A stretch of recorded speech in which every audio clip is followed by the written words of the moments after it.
Hello, everyone, and welcome to July's episode of Love Talks. I am speaking with Jill Prescott tonight all about authentic communication. And without further ado, I'd like to, I guess if you haven't seen Love Talks before, I should tell you what it's all about. Love Talks is a talk that I host monthly where I bring together industry experts to talk about all things about love and romance and dating and even sex too. And we talk about these things in order for you to expand, awaken, and deepen your romantic life. So as I mentioned, Jill Prescott's joining me tonight. She is a spiritual badass and leader in her field.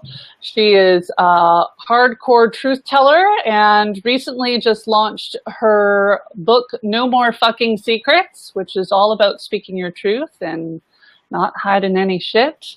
And as well, she very vulnerably shared her own story on the TedX stage in Vancouver Stanley Park this past spring. So she's the perfect person to have this conversation with this evening.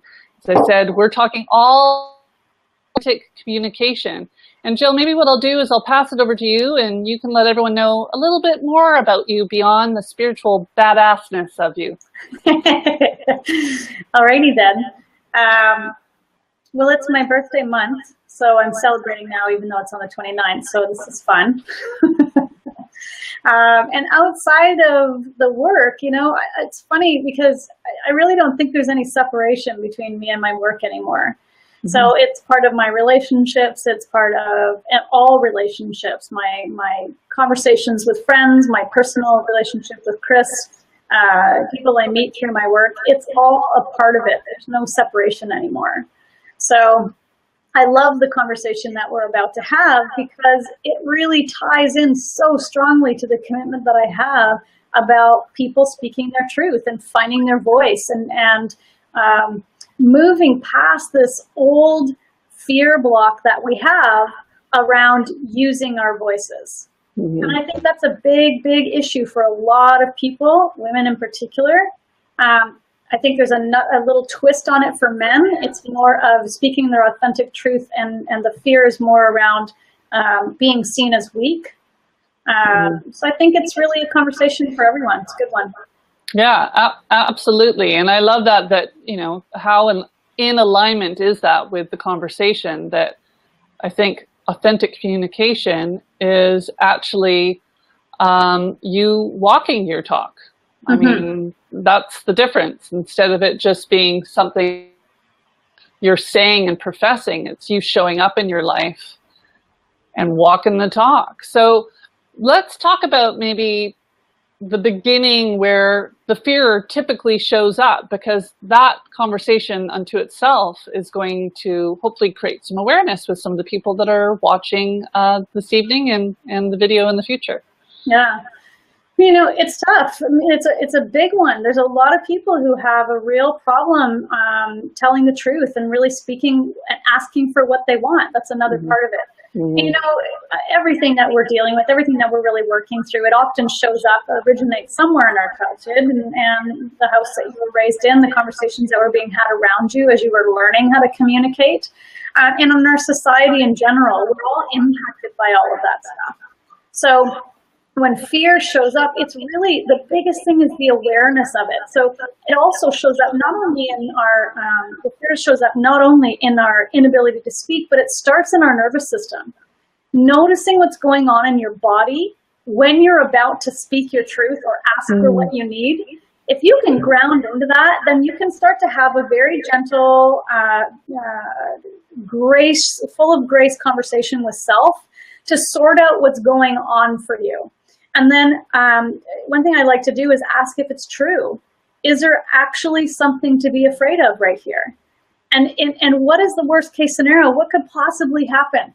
And the only time that it's necessary to put a stop to it is if it's going to literally kill you. Otherwise, there's an opportunity to step into it. And just like anything else, when you're opening to this, when I started to come to the place where that's how I live my life, where I live it openly, where I share so vulnerably on Facebook, where my life is an open book. I did it in small steps. So it's so that I wasn't completely overloading my nervous system. Mm-hmm. I did it. I dipped my toe in, then I would recover a little bit, and then maybe I would share with some of the people only that I really, really trusted, and then I pulled back, and then I worked with somebody for a while as well, and it just really kind of eased my way into it. So it's a practice, and the one thing I think we're missing so much in our lives right now for ourselves is that grace to be in that place of practice with everything. Mm-hmm. That compassion for ourselves as we move into this more and more. Mm-hmm. Not it being perfect out of the gate, whatever that perfect might be for you in your head, and stepping into it. So I just want to touch on a couple of things that you mentioned. You know, I think it's so key and important, taking the small steps and sort of dipping your toe into that pool of vulnerability. But you spoke about grounding yourself and starting to connect to the body and maybe perhaps where that nervousness or concern comes from. So what are some things that people can do to ground themselves for those that might not know what that means? Mm-hmm. Yeah, I love that you asked about that, because it just becomes such normal language for us, and yet, you know, maybe it's not normal for a lot of people. It certainly wouldn't have been normal for me a while back. I think the most powerful thing that we have access to immediately and at all times is our breath, coming into our breath. Our breath, we can tell where we're stuck. We can get led into the areas that are in contraction just by paying attention to our breathing. And our breath is a telltale sign every time. When you're nervous, your breath gets really shallow. When you're scared, you hold your breath. When we're upset, we go, that's a panic. So if we're paying attention just to the breath alone, if that's all we ever did, we would know where we're at emotionally. We could judge it through the breath. And then when you're noticing that you are impacting your nervous system, a couple of ways to ground. And Sandy Dow, she has a beautiful book out right now that has all of these brilliant ways of grounding yourself and working with the nervous system. One of the things that she teaches that I absolutely love is to come to stillness for a moment. So just sit down, sit yourself down somewhere, and then look around the room and pay attention to the details in 3 or 4 things. What that does is it brings you back to this time and this space, to right now, the immediacy where nothing bad is happening. Because your system goes into reaction in an anticipation of something bad happening. So it brings that back, and from that calmer place, then you can decide. Maybe you just step a little bit towards it the next thing, so you're not impacting the nervous system so much. So that's one way. And then, I love the grounding practice of just simply planting my feet or planting my sit bones on the ground, outside preferably, but, that's not always possible. But we can still use the imagination, the mind's eye, visualizing that we are sitting right on Mother Earth. Our Earth is so full of incredible grounding energy that just connecting with her has that impact. And again, it's all about, scientifically, it's all about calming the nervous system so that the mind gets more clear. It's more, there's less panic, there's less freaking out about the whole thing, and then you can walk in with much more calmness and do a conversation. Yeah, I love that practice of presence, because I think when our nerves take over, I certainly can speak from my own experience that it's almost that Charlie Brown teacher speaking, like everything gets kind of fuzzy and mumbled and you can't really hear what's going on around you. So taking that moment to practice presence, and you can use your voice to bring you your breath to bring you out of that nervous state. Yep. I used to be a total breath holder, and now if I feel my body tensing or I'm feeling nervous about something, I can intentionally slow my breath in order to bring myself back into what's happening at the moment, telling myself that I'm okay. And it seems like such a big process, but boy, is this ever a helpful tip if you're having a conversation that you're concerned about there being conflict, or there is conflict, and you're wanting to step into the conversation with the intent of resolution, but you're nervous, or on a first date. You imagine on a first date and you got a little bit of anxiety and you're worried about judgment or perhaps just what's going to happen, and being able to ground yourself, get present in the moment, be aware of your breathing in order to engage with someone else. I love that. That's a beautiful practice. Now, I might ask our viewers to let us know. I've got some comments coming up, but when I'm clicking on show, I don't see them showing up on our screen. So just to acknowledge everyone that's here, thank you for watching. If you have questions, please plug them into the comments. We're here to be of the greatest service to you. That's the whole intent and purpose behind Love Talks. I have Cindy saying such a great issue, that she's a practicing human, and Janesse has weighed in and said such a beautiful practice. So there's so much value in being able to begin even a place of authentic communication from a place of being grounded in self. So let's maybe speak to that, Jill. I mean, you've grounded yourself, you are more present in what's happening around you. What does that do for you to be able to authentically communicate? So when we are not authentically communicating, when we're in that place where we're holding back, it means that we're stuffing down emotions. It means that we are keeping something internalized that's not healthy. It's damaging for us. It's damaging to our bodies, our emotional systems, our nervous systems, everything else. So when we can be in that place of authentic communication, then there's something that shifts internally, first of all, and something actually shifts for us within the relationship as well. So imagine that you were so deeply respectful of yourself and the other that there was no other way to speak but truly authentically from your heart. That is, the receiving would be amazing for you. So I think that's, one of the biggest impacts. I'm just going to mention something. There's a Janesse's quote is up on the screen right now. So the reason that you can't click the other ones is because you have to click hers off first. So you'll have to scroll down. Yeah, it's not showing up.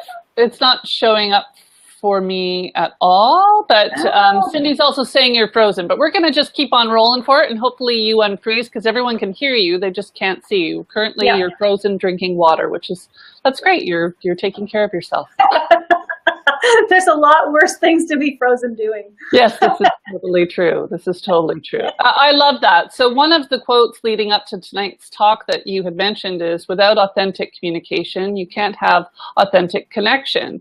But really, I find, even in my own work, and I'm sure you can speak to this as well, Jill, is that it's the underlying fear, or this perhaps belief that many of us have adopted through influence through others or just through our own experience, that being vulnerable, which is in part showing up authentically, is allowing yourself to be vulnerable, is scary or seen as a weakness. What sort of advice, or even through your own experience, can you share that helps people shift perhaps that perspective, or can put things into practice to help them, beyond the grounding and the breath work and the presence, to start navigating their way through that fear of showing up, or what perhaps are some of the causes of that fear showing up for yourself? Yeah, so that's a big question. I'm going to start with a little bit backwards, what you said last about what's the cause of the fear showing up. You touched on it in the beginning when you said that it comes from our past and how things have been for us, and our belief systems around things. If you were, if you've been told that or somehow, whether you've been told verbally or through different people's actions in other relationships, that your opinion doesn't matter, or you've spoken your truth and you've gotten either been ignored, so you've shared something with somebody and they've not believed you, or you've spoken your truth and it turned out to be not a safe. And then, of course, our first instinct is survival. So if there's any threat to our survival, our mind is going to shut that down as fast as possible. It's going to keep us from speaking our truth. And, you know, on a macro scale, this is generational. This is ancestral. This goes way, way back, especially for women, about speaking our truth.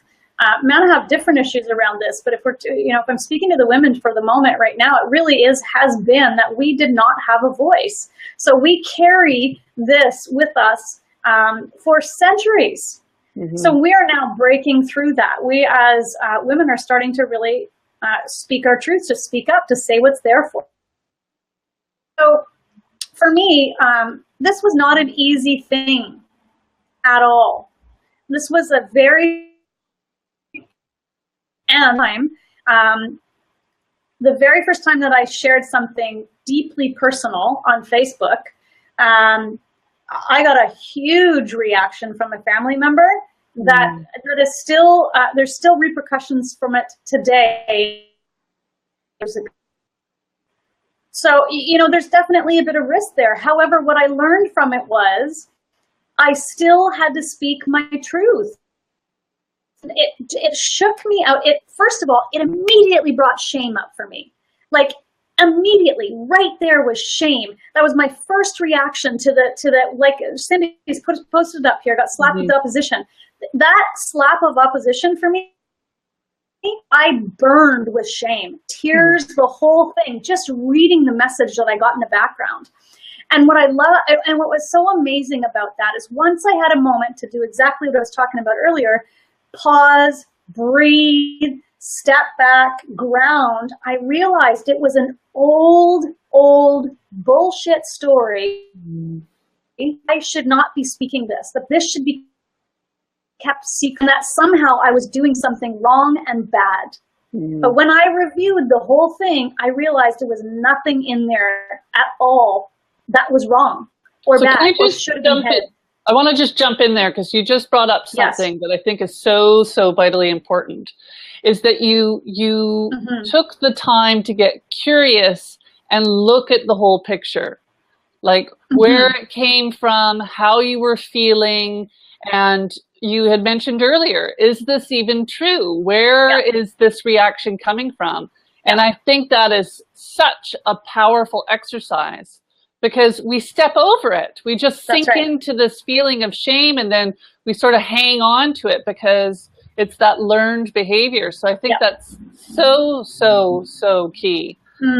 And Cindy, I hear you, lady. I oppose opposition, but maybe you can speak more to that, Jill. I mean, how do you navigate that opposition? Well, and for me, it really was the matter you said. It was so important for me. And what I got is that it wasn't mine. It wasn't mine to carry, to hold. And what was so, and has continued to be, and really is a huge part of why my business does it the way it does, the reason that the women come to me, the reason that I work with so many women who have, is because they relate. They can relate. So many people got that story. So many people, can comment and private message after I post something vulnerably, because speaking just for me. We don't have these experiences all on our own. If I went through it, there's a million other people who have went through it too. Where we get in the place guilt, which is exactly what happens when we're not communicating authentically, is what keeps us quiet and hidden. And that quiet and hidden says that they like you and you should do this. But the moment you're open, truth and speaking and showing up authentic, that belief, that whatever you want to call that, it cannot get any more air.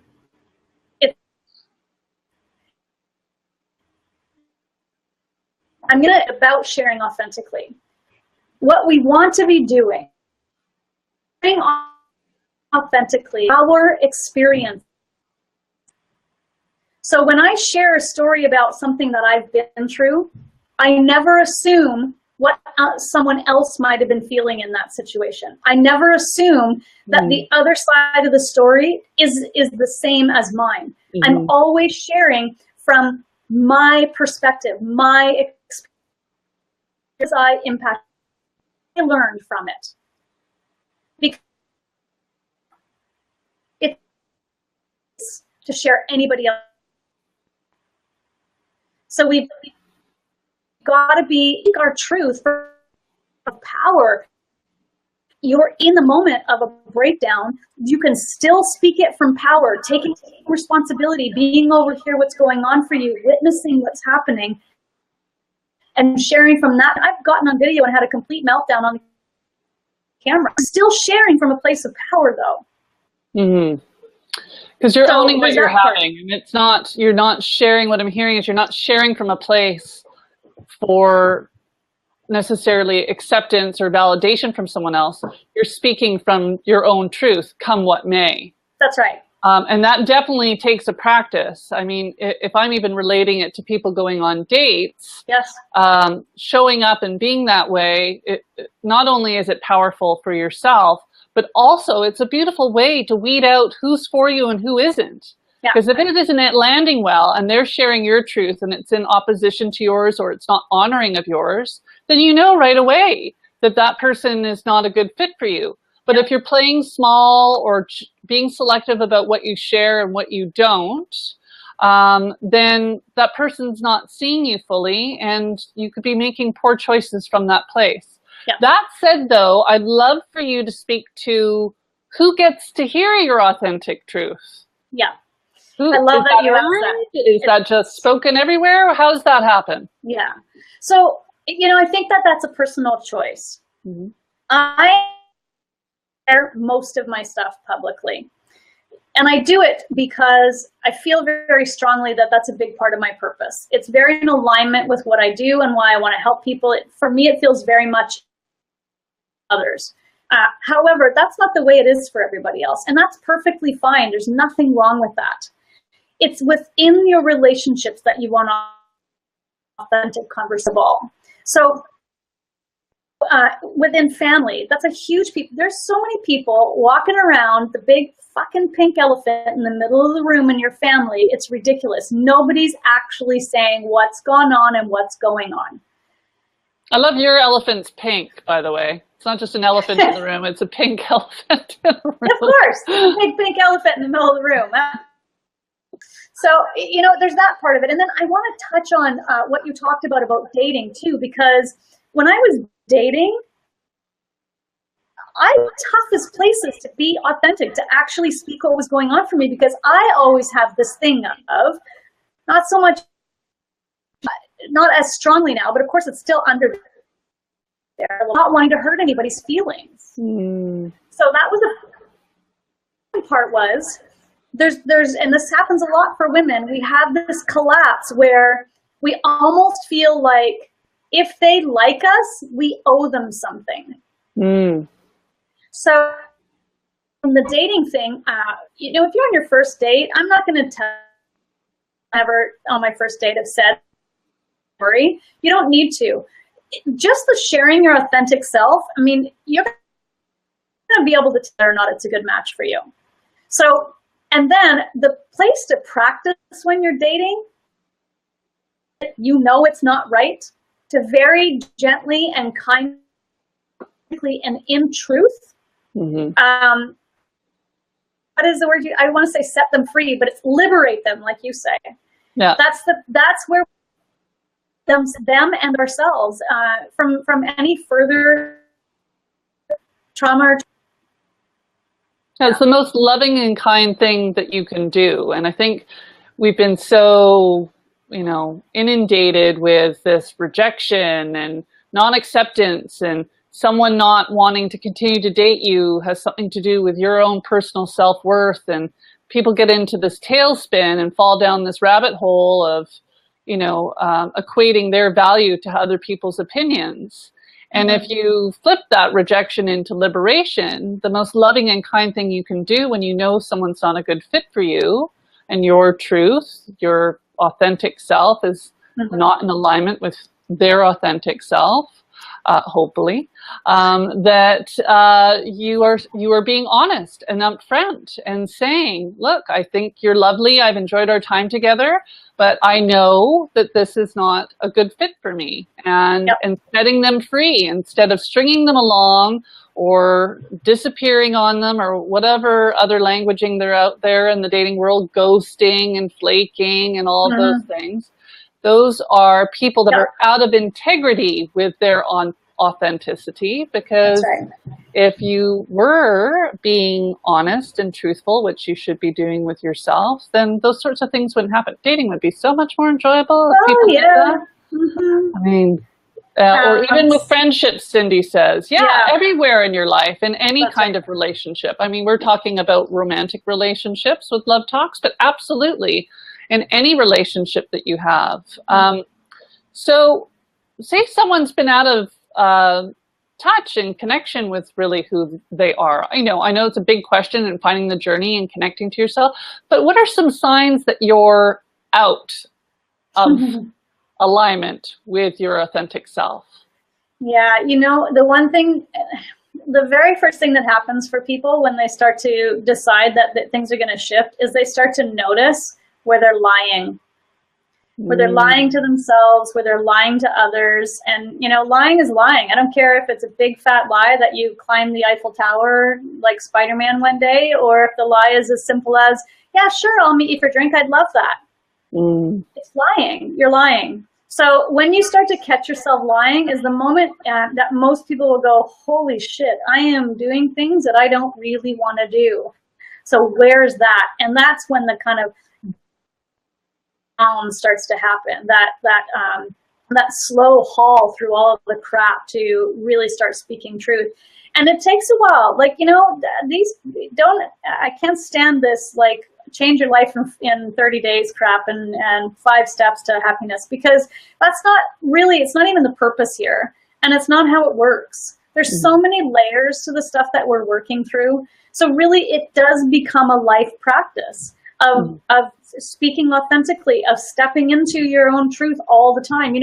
I'm still practicing all the time. And sometimes we're in personal relationship and with family, whatever, is that I have to step back for a minute and check in with myself and make sure that I feel safe enough to have the conversation, and to make sure that what I have to say is really authentically of service to the conversation and not me just venting or whatever else is going on.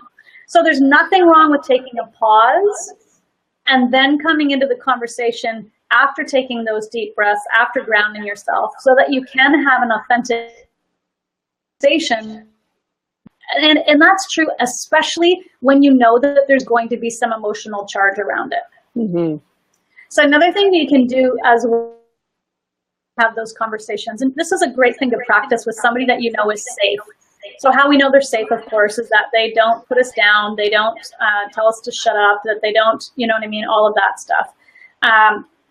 When we know they're safe is you can say to them up front, I want to share something with you that's really personal, and I'm actually having a really hard time sharing this with you.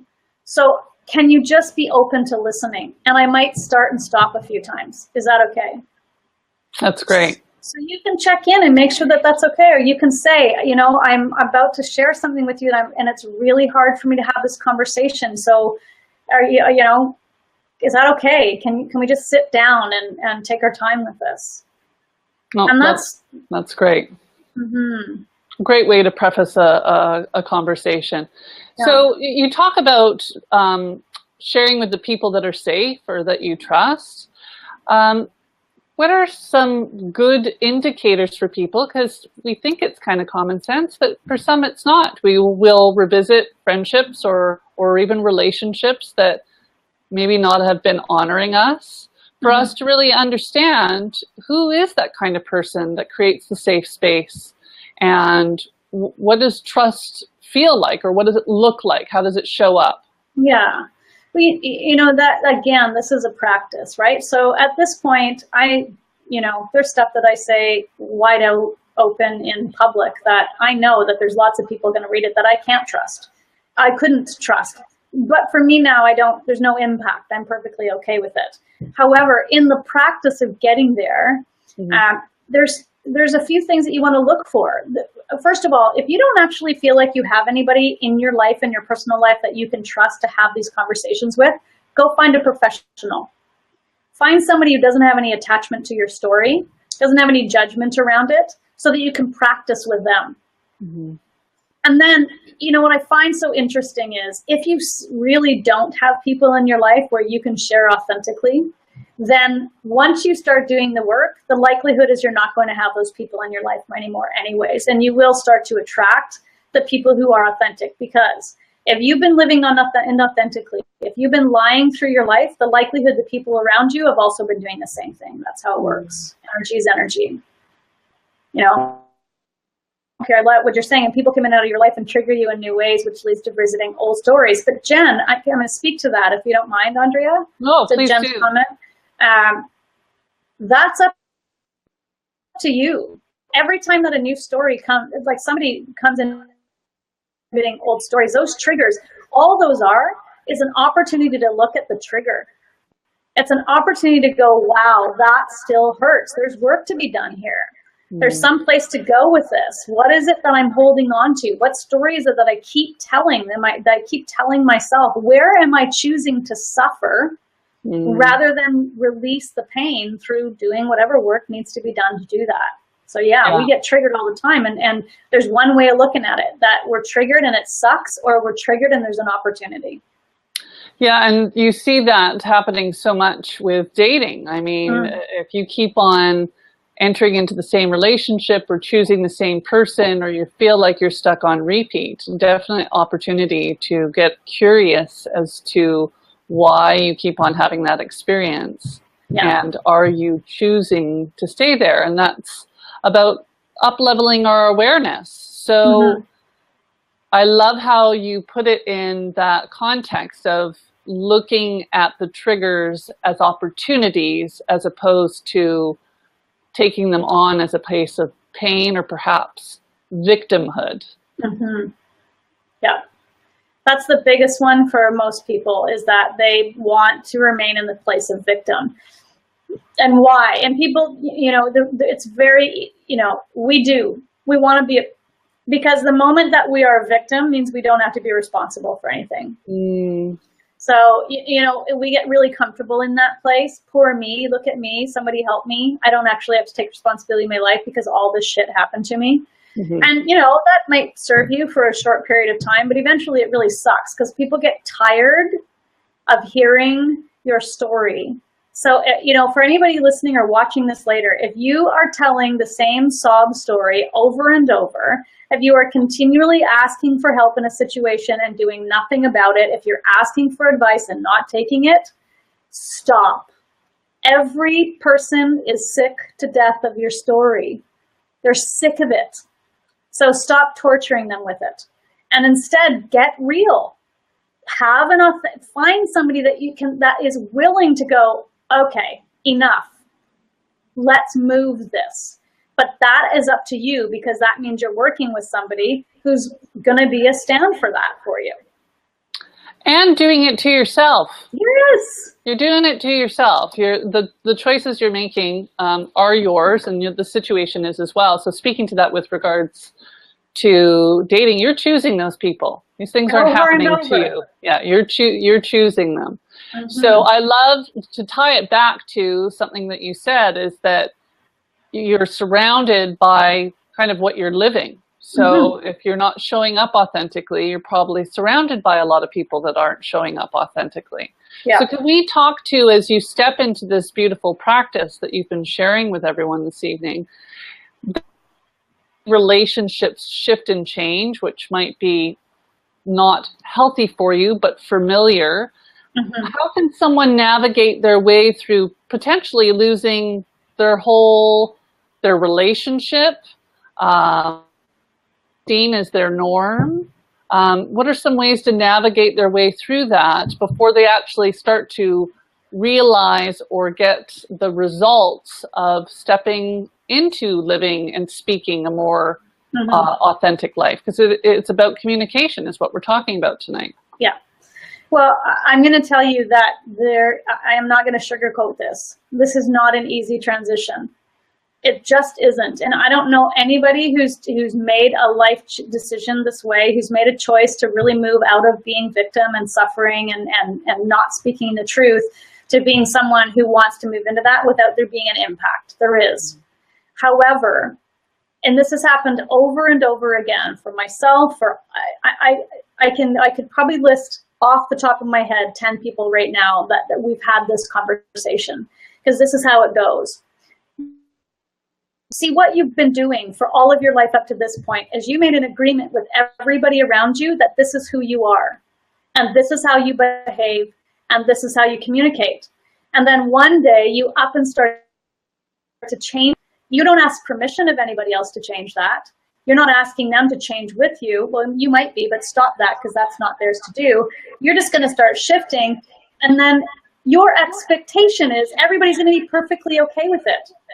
They're not necessarily, and that's okay. So you'll go through this place of shedding where people fall away, where you have less and less contact. Don't cling to it. It's natural and normal and healthy. It's like when you leave home. You don't take your mother with you to your brand new apartment. You just move. So it's the same with this. And of course, just like the first time you moved into your own place, it was painful. There was grieving. There was like this space of, holy fuck, now what do I do? And then eventually you learn. Mm-hmm. And as you settle in and you start to put the pictures on the wall and you start to celebrate your independence, these new people start showing up, and you get new friends and you connect with different. The same thing. Every change that we make in our lives is the same thing. Some will come with you and celebrate this up-leveling, this change. They'll be your cheerleaders, like, yeah, we've been waiting for you to do this for a long time. And others will, oh, I'm not interested anymore. And they'll go away. So you send them with love. Don't cling to it, because what's coming is so much more powerful. It'll be the painful thing, the emptiness. You'll feel a little bit of loneliness, which is perfect, by the way. We need that loneliness to understand that the loneliness has nothing to do with who's around us. That's the healing for the internal. Then we move into the development of relationships that are in alignment with our new way of being. Mm-hmm. So just speak a little bit more to that loneliness, because that frightens a lot of people. Yeah. And especially in the dating realm, they're kind of just going on any date and they're stepping over stuff and sacrificing parts of themselves because they don't want to sit with the loneliness. Yeah. Speak to that a little bit more so that maybe people can better understand the value in that. Mm-hmm. Yeah.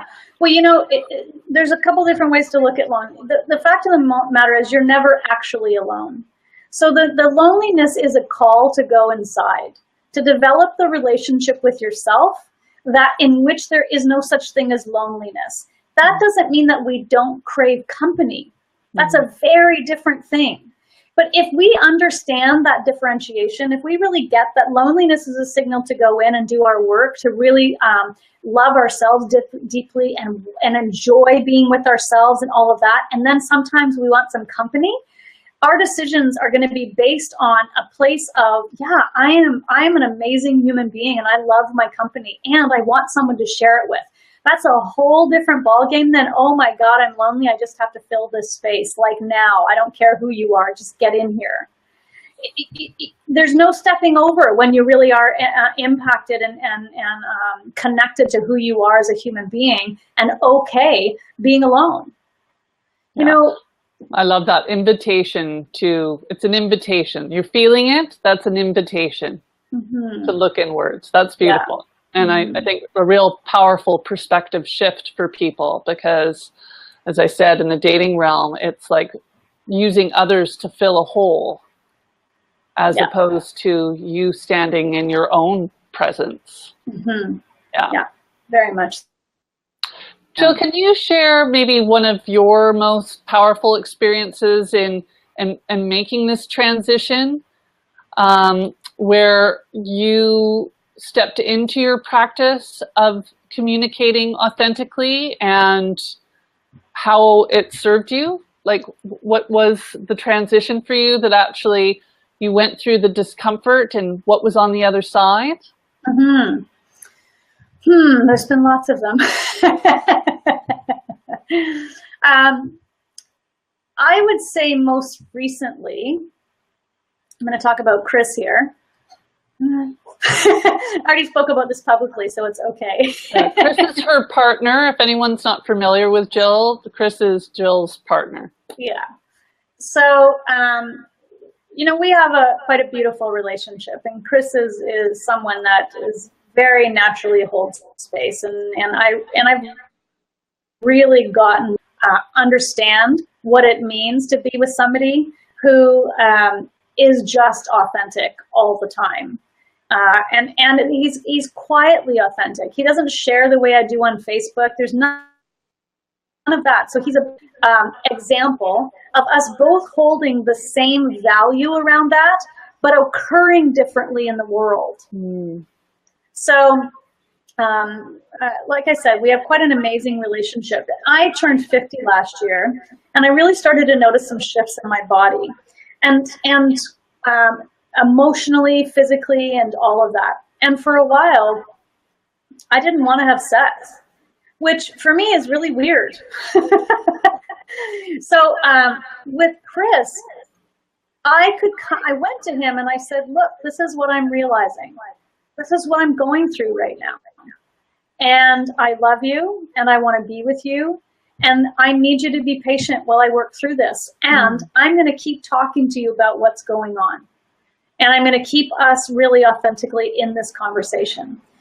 I was terrified to have the conversation, even after knowing who he is and all of the other things that we've already talked about authentically. There was still this part of me, this little girl part of me that said, if you're not having sex with him, he's going to leave you. Another old story, right? So no matter how many times I've went through this stuff, there's always, life always brings you another trigger, which is what Jen was mentioning earlier. So the trigger came up in my whole being. Like, do I actually want to say this? Like, what's going to happen? This is the love of my life. I'm going to lose him if I say this, if he hears what's actually going on for me, my world could blow up. And I had to do the practice again of coming back to my breath and sitting with myself for a while and asking, is this really the end of my life if I do this? And what if he does react? Don't I want to know that now before I move in with him? Don't I want to know how he would be? Because this is who I am. So I had to go through that process, and then bringing that to him, it has opened up, it created a new level of connection between us beyond could be possible. So me being authentic with this, and then, being who I am, and what happened, all of these other start to really see themselves in the conversation, and something more opened up for them too. So yeah, that's great. I think the average person probably wouldn't do that. No, but I think it's beautiful that there's that gift there. But in a partnership, and even in the initial stages of dating, we touched on earlier, the power of actually showing up authentically helps you navigate, being transparent and honest, helps you navigate your way through all those people out there that aren't a good fit for you. Mm-hmm. So it's almost a bit of sacrifice and chipping off parts of yourself when you're not doing that for you. And I love how in sharing your story, you spoke to, wouldn't I want to know if this is the person that I want to continue my commitment to, that I want to share my life with and move in with, that if he's not going to be there to listen and understand and support me in this transition, I want to know now. But we come from this place of fear of losing things. Yeah. But isn't the real loss us when we don't show up authentically? Boom, right there. Because We are literally giving ourselves away. So to stay comfortable, doesn't have to be triggered. That might be personal for them. Like we are literally giving ourselves up when we are not willing to speak our truth. And I say willing because that's really what it is. There has to be a will behind it, to be willing to be scared out of your brains and still seek a way to speak your truth. Yeah, and do it anyways. Do it anyway. Yeah. And you know what? You might blow it up a few times too in the beginning. You might just say some dumb shit and it blows things up. I mean, and that's the, Yeah, that's important to say that because it's not all like graceful all the time. No. Like, usually when you first start doing it, it's probably a little too blunt or ugly, or and then you're reeling after, you're sweating through your shirt, and all this little self-doubt comes in and stuff because it's not something you normally do. I mean, think about, you know, maybe not the best analogy, but like hiking up a mountain and it kicks your ass the first time and you're walking funny for a couple of days. But once you step into the practice after a while, then you get stronger and stronger at doing it and you reap the benefits from stepping into that practice. Yeah. I think that's a really big key part that people need to take away from this conversation is the importance of practice and stepping into the things that make us uncomfortable, that cause that discomfort, because through discomfort is the opportunity to grow and expand. That's right. And here's what I love about this too, is that it is in the falling down and stumbling that you actually get to continue to practice authentic communication, because when you completely make a mess of it, right there in that moment, there's the opportunity again to go, okay, that's not exactly how I saw this going. I said things in a way that I'm not making. Can I have a do-over? Can I try this again? Stay open, because usually what we'll do not receive is we immediately get defensive and we shut down. Yeah. Stay open. They're just having a reaction, and so are you. Or also what I would like to add is that we do it and then we think, well, I've done it, so I have to kind of run with it, that I can't speak up for myself. And so where I want to address that, and I see this, and I've done it for sure, and I think a lot of young women do it, is that they agree to even a sexual encounter when it's not really what they want to do. It's not authentically standing in their own integrity of what they want or how they want to be seen, that they're sacrificing or stepping over themselves. And you might even end up having sex, but that does not mean that the next time the situation comes up, or that you seek them out and say, you know what, I wasn't really cool with the choice that I made last night, and you use what language you need to at the time in order to show up authentically. But you can do what you said, a mulligan, a do-over, or this actually authentically is what I am needing, or how this to go for me to feel good in this situation. Yeah. There's 100 opportunities every day, all day long, to practice authentic communication in little ways and big ways. Yeah.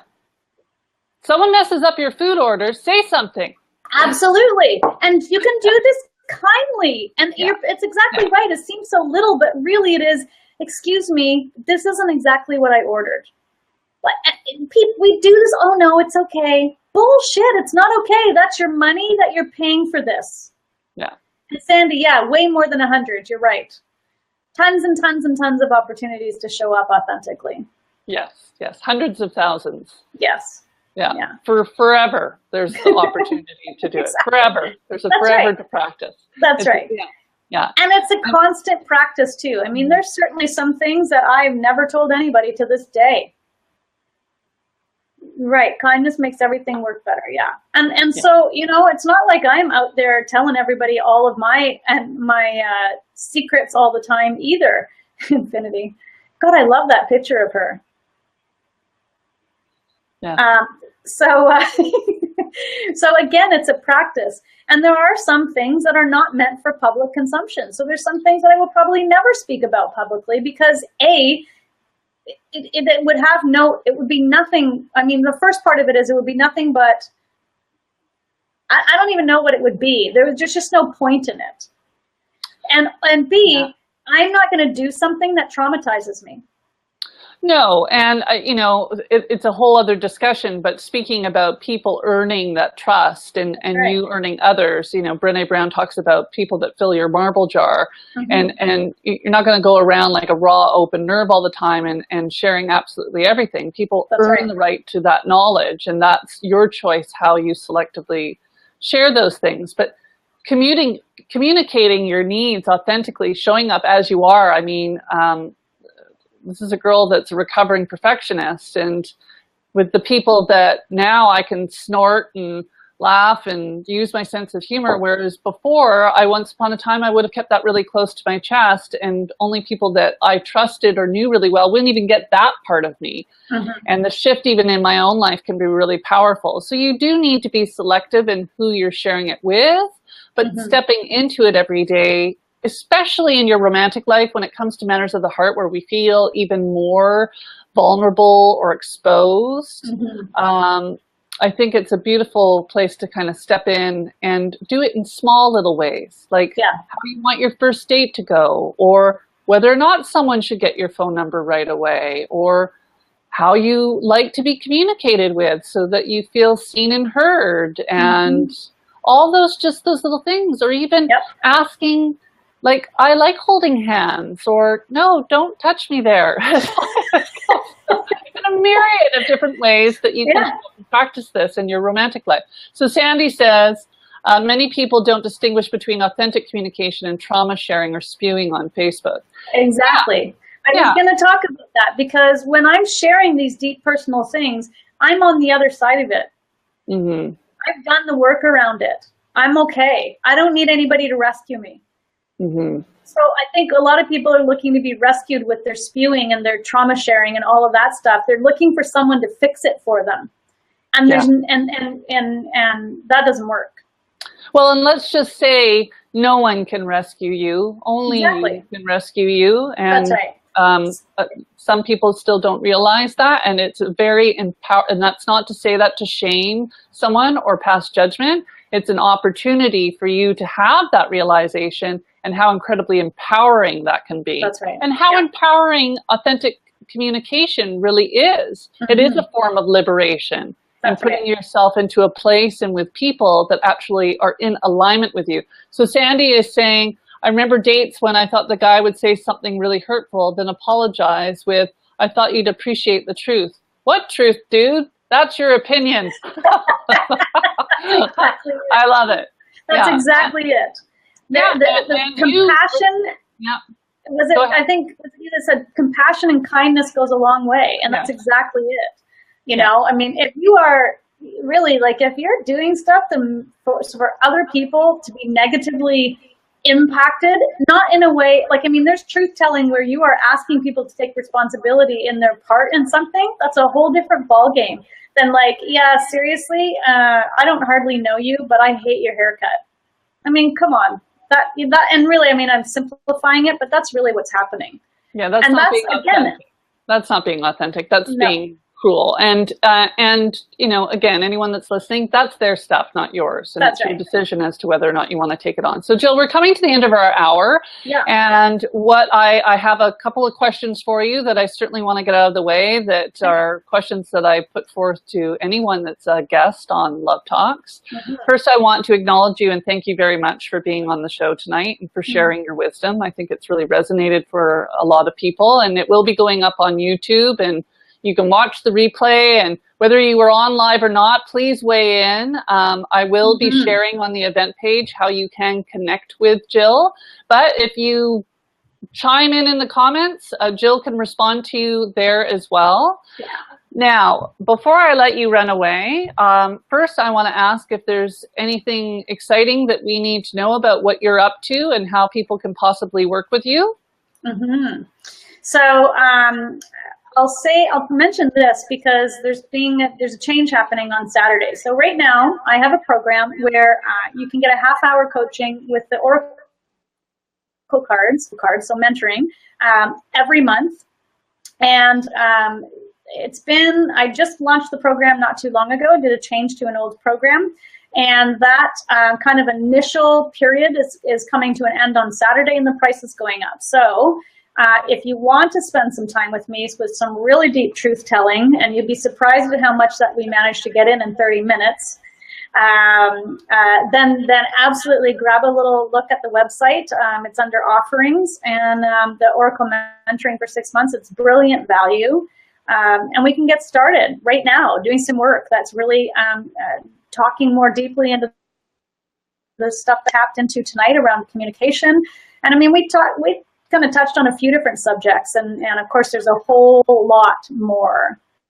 Yeah, and it's a journey, and what a beautiful opportunity to have the support to step more authentically into yourself so that you can communicate yourself more authentically. I love that. And you can find Jill at jillprescott.ca, and I will be sure to share those links on the event page at Love Talks Authentic Communication, and as well as Love Talks with Andrea Hill, where you can see all the upcoming talks that are happening.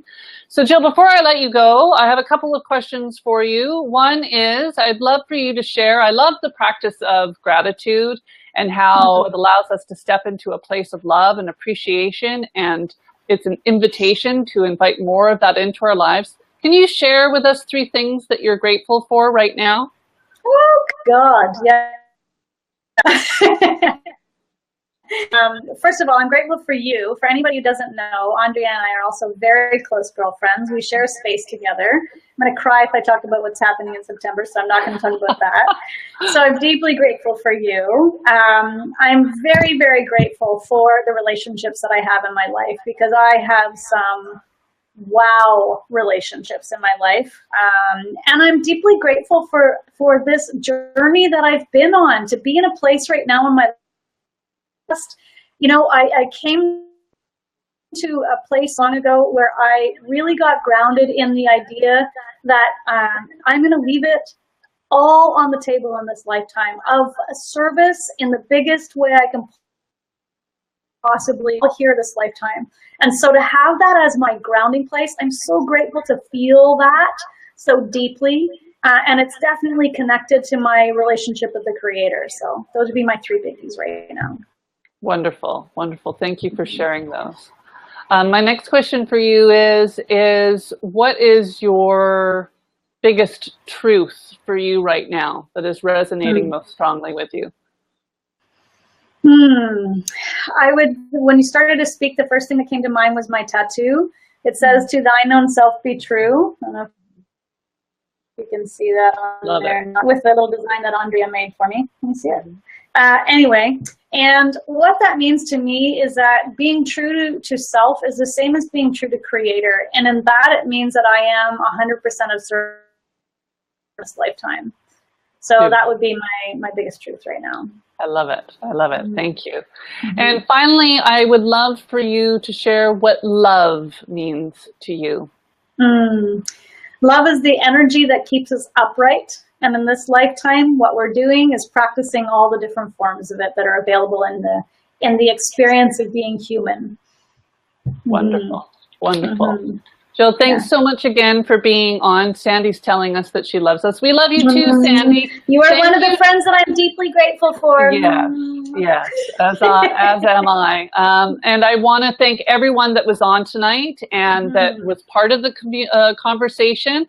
Just so key. The more we can talk about these things, the more we have the opportunity to learn and grow and expand and deepen our relationships, which is the whole purpose that is behind Love Talks. I want to invite everyone to join next month's Love Talks when I have Ryan Thomas on, and we're talking about sexual exploration to confidence. I mean, how exciting a topic is that? And Ryan is actually the host of Modern Sex Talk. So if you want to do a little investigative work before our talk, which is on August 15th, I invite you to do so. And as well, all the links on how you can connect with this beautiful creature who is my guest tonight, Jill Prescott, will be linked up on the event page and very conveniently in the comments below, because I shared this everywhere because everyone needs to know this stuff. So thank you everyone for being on. And until next time, be happy, happy dating, Step into love, and I'm sending you big love. Thanks, Andrea.